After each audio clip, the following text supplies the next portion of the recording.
This is Abhishek Kumar. Welcome to my channel. Today I am going to share a new topic, that is DGA, that means dissolve gas analysis.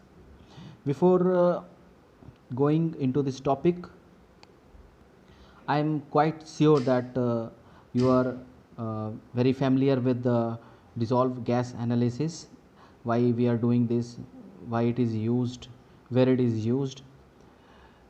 So just to brief, I would like to introduce something that is maintenance strategy.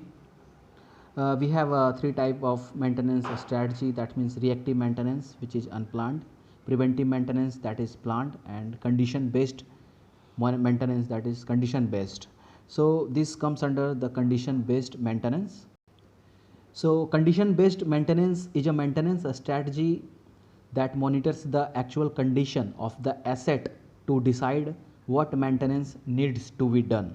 And condition based maintenance dictates the maintenance should only be performed when certain indicators shows sign of decreasing performance or upcoming failures. Like we have so many types of condition based maintenance, that is vibration analysis, infrared thermography, ultrasonic, partial discharge analysis, while particle counter, videoscope, boroscope. So this DGA, this we know already this minerals oil is used in transformer. So what are the function of oil in the transformer is, oil provide insulation, it's provide cooling, help extinguish arc, oil dissolve gases generated by oil, degradation, moisture and gas from cellulose, insulation, deterioration. So what is DGA? DGA is the single most comprehensive asset condition assessment and management tool for an oil field power transformers. DGA offers advanced detection of incipient fault condition leading to almost all of the failure modes of transformer faults.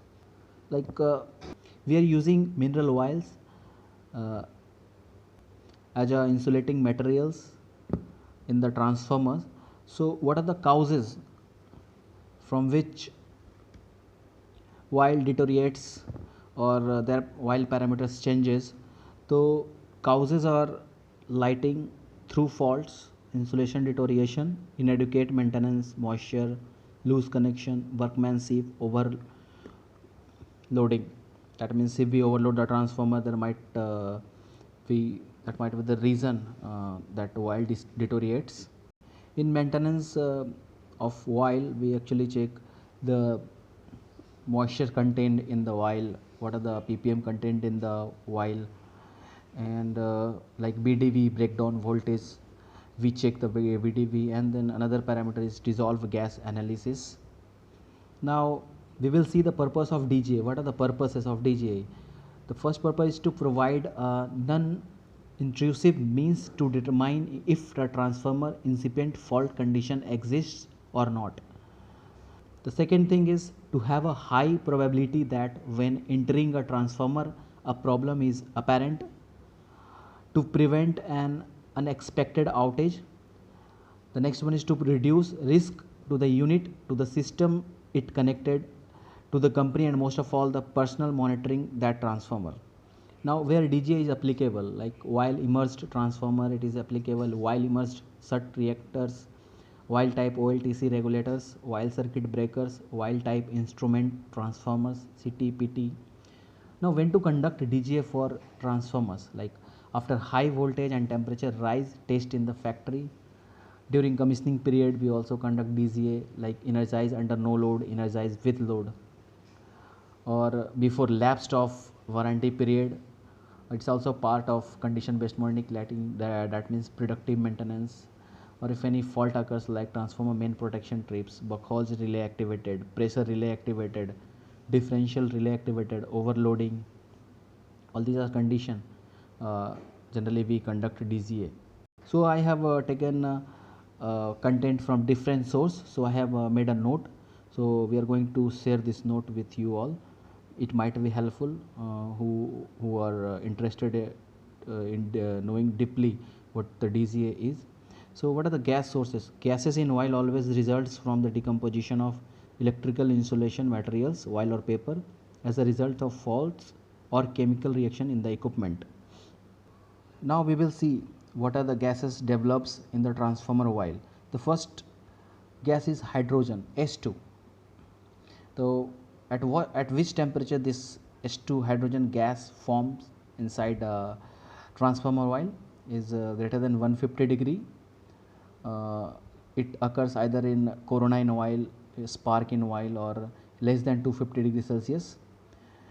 Suppose if thermal fault occur inside the transformer, temperature is less than 250, then hydrogen gas might develop, or it developed, you can say. The source of the gas is partial discharge, PD you say, and thermal faults might be power discharge, rust, or sunlight, you can say. These are the sources of the gas for the hydrogen inside the transformer oils. Next gas is CO, carbon monoxide. So temperature at which gas form is suppose temperature is 105 to 300 degrees Celsius, carbon monoxide forms. How it is formed is like complete decomposition and carbonization occurs at greater than 300 degrees Celsius, sorry, less than 300 degrees Celsius. And what are the source of CO gas is like thermal fault involving cellulose, paper, pressboard, or slowly from oil oxidation. The next gas is methane, CH4. Temperature at which it forms greater than 150 to 300 degrees Celsius, CH4 methane forms. And the source of gas is it might be corona or partial discharge or lower medium temperature thermal faults. The next gas is C2H4, ethylene. The temperature at which gas form is up to 300 to 700 degrees Celsius. Actually C2H4 ethylene forms at higher temperature, and the source of the gas is higher temperature thermal faults. Next is C2H6 ethane, we say.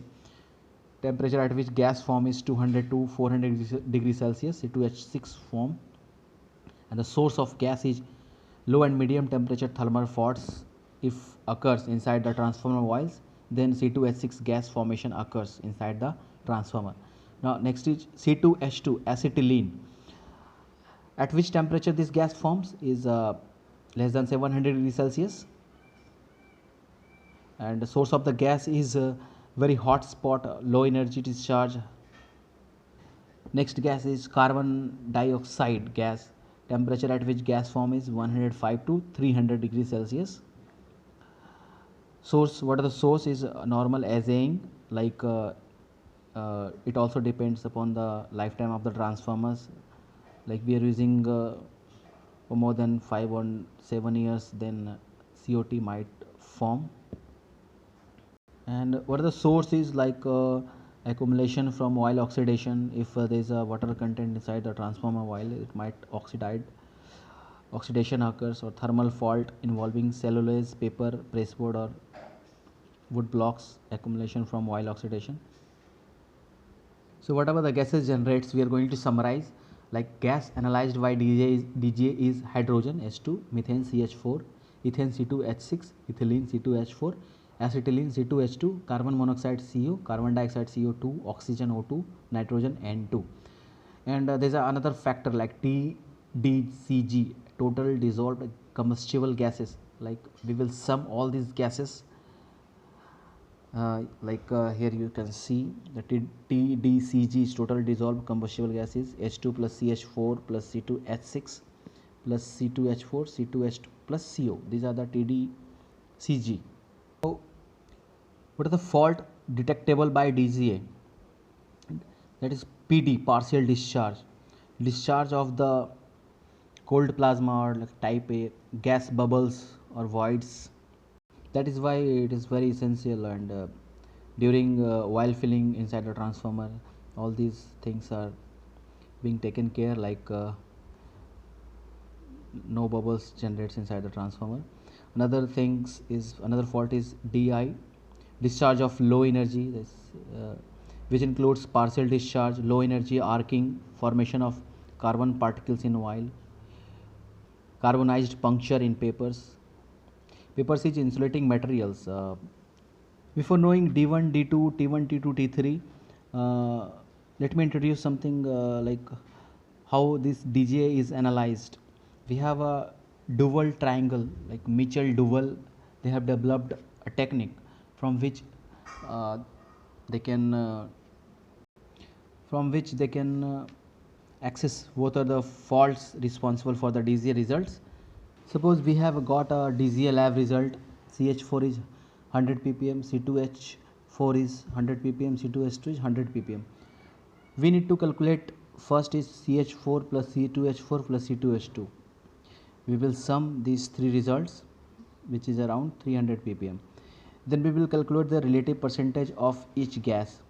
So how to calculate the relative percentage of CH4? Relative percentage of CH4 will be 100 divided by 300, because CH4 is having 100 ppm, so it comes 33.3%. Relative percentage of C2H4 is again 100 divided by 300, that means 33.3%. Again for C2H2 the same 33.33%. This triangle methods plot the relative percentage of CH4, C2H4 and C2H2 on each side of the triangle from 0% to 100%. The 6 main zones of the faults are indicated in the triangle, plus a DT zone, mixture of thermal and electrical faults. You can see here. These values CH4, C2H4 and C2H2, these values are the triangular coordinates to be used on each side of the triangle, like CH4, C2H2, C2H4. To verify that the calculation was done correctly, the sum of these three values should always give 100% and should correspond to only one point in the triangle, like you can see, which is corresponding to only one point in the triangle. So each DGA analysis received from the lab will always give only one point in the triangle. The zone on which the point falls in the triangle will identify the fault responsible for the DGA results. And the triangle, being a graphical method, allows to easily follow the evolution of the fault with the time. For instance, from a thermal fault to a potentially much more severe fault such as D2. Here you can see this is D1. This zone is D1, like low energy discharge sparking. D2 is high energy discharge arcing. This zone is PD.